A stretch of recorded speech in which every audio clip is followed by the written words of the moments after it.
I don't know how many of you have gone through that stage, which is parallel track. You say, you could make as much as, you can make equal amount of money, if not more, being in the technical track. That means also known as, don't dream of going to the management track, And we've gone through a lot of those things. But time has gone by.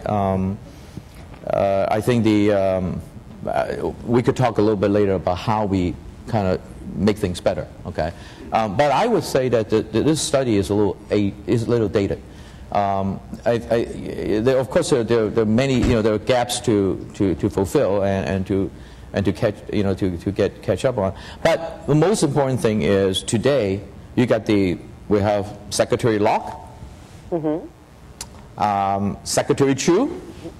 You got governors, you got legislators, very famous doctors, and everybody else. And so I think people are starting to accept Chinese American or Asian American in key positions. So if you say, well, it's only represent 1.5% or whatever, but 20 years ago it probably represents 0.1%. So I would caution everybody to not just focus on a static number, but to focus on the progression of growth and take advantage of that. And earlier, I think Shelly talked about markets. It is true that now a lot of corporations, not only because of diversity programs, but because of business needs to cultivate and promote Asian leadership. So I will focus on that later on.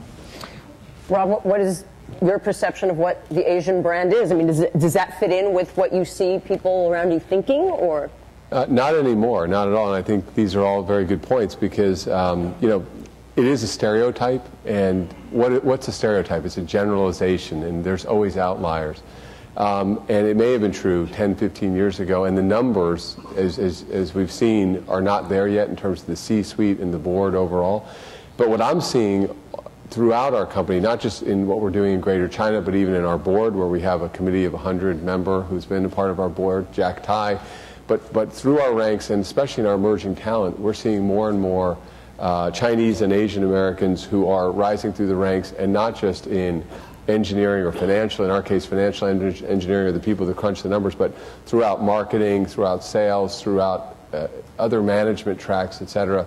So it seems to me that now part of it is because of what's happened with the Asian market overall, so we have to be. So clearly, we have thousands of Asians in greater China, where they've got to be part of that market. But even in the U.S., a huge part of our emerging talent are Asian Americans. I don't think there's any limits. I think where the rubber is going to hit the road, though, or where the real test is going to become is, as we look out over the next 3, 5, 10 years, what's the board representation going to look like?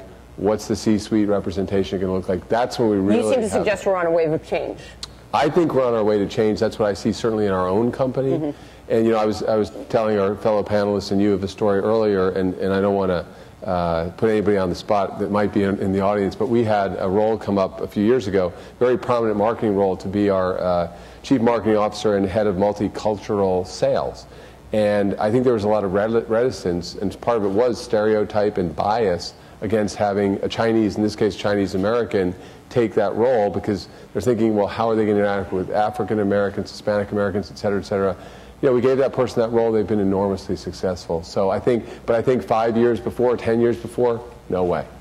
So you came in skeptical about whether or not that was truly the brand, right? So tell me, what was your perception of the brand? No, I accepted it was the stereotype. Yeah. I'm not sure it was the brand, because the brand has to have certain truth to it. It just and in my view is sort of, you could say that in tech, you would expect to have very successful Asians in senior leadership roles. Well, I'm in the opposite sort of, I'm in creative and communications, and we have Asians all over the world who are leading our companies. Our head creative person for the world is a Chinese Singaporean.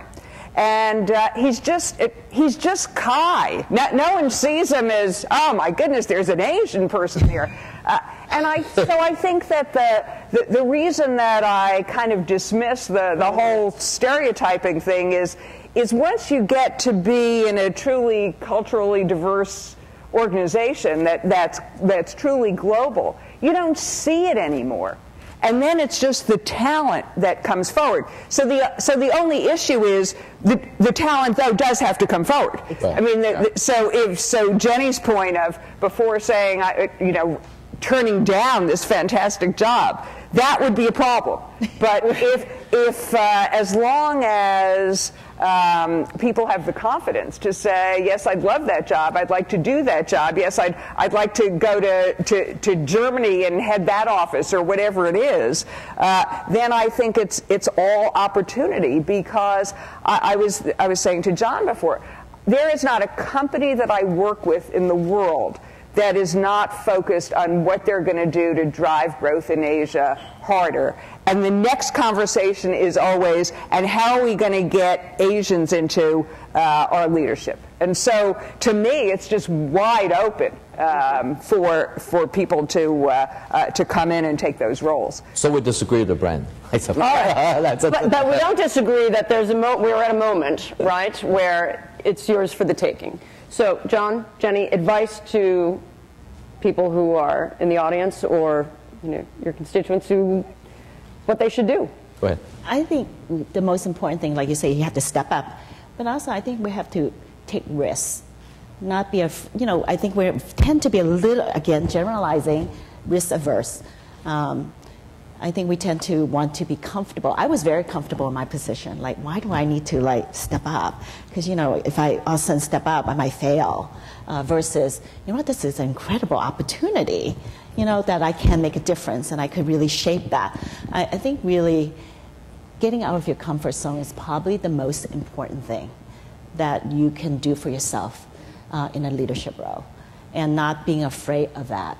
Not being afraid to speak out. I think we're very good about, if we do a good job and if we are proving successful, people will notice us, which I think that's part of it. I'm not saying that's not important.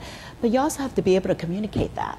You have to be very comfortable talking about that too. And I think we're so taught to be humble and not to really show off. But I think you could not be afraid to do that. I would say that's probably one of my best advice. To get out of your comfort zone. I think we need to. I think the problem is a little deeper than how we behave. Is how we were taught. It's a cultural issue too. Obviously, are you Chinese here in this room? We do have a saying about we all sweep the snow off our own front yard or the front door, right? And that's just really focused very much on the family unit yourself. In order to be successful, let's just take the United States for a second. I mean, I think the study, the brand is really talking about the U.S.-based Chinese American. If you think about that, I always found that a lot of the Chinese, a lot of my good friends, we all like to kind of group together, do things together, which is a wonderful thing. But I think if you want to be part of the society, you want to be viewed as leaders that could fit in. There's always a saying in corporate America is about promotability. Could you be promoted? Well, if you get promoted, there are two parts of it. Number one, of course, is skill. But if you get promoted and you leave a hole, which a lot of the Chinese tends to kind of grab onto the job, if you make yourself not promotable, then you can bring people not promoting you. And so, the succession planning and everything, you're going to be part of the system. And I think a good thing about, I'm going to make a commercial here for C100. If you look at our other mission, we got two, right? One is the foreign, U.S.-China mission, and everybody talk a lot about it. But the other one that people seldom talk about is to promote Chinese American being an integral part of the American society. And this is what we're talking about.